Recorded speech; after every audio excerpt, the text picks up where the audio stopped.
এই প্রবাসে 2টা বছর কেটে গেল, 2টা বছর একটা টাকাও গুছাইতে পারলাম না।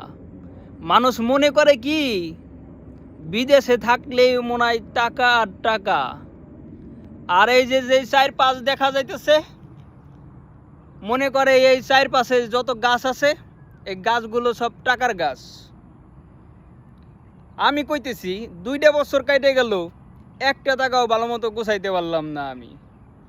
কিন্তু যখন বাংলাদেশেতে আসলাম তখন চিন্তা ভাবনা করেই আসলাম যে 3 থেকে 5 বছর বিদেশ করব, টাকা পয়সা গুছাবো, মোটা একখান অঙ্কের টাকা নিয়ে বাংলাদেশে যাব, যা একখান ব্যবসা বাণিজ্য করব, যা বাকিটা জীবন কোনো রকম আলহামদুলিল্লাহ ভালো মতো কেটে যাবে।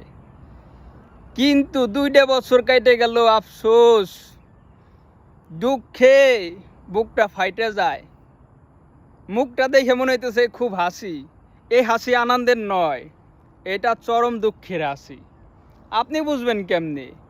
আপনারা তো বাংলাদেশে বসে বসে খালি মনেই করতে পারেন যে বিদেশে থাকলে মনে হয় টাকা আর টাকা, ঠিক আছে না? তবে বিদেশ করলেই অবশ্যই মাথায় রাখতে হবে কিছু একটা নিয়ে বাংলাদেশে যাওয়া।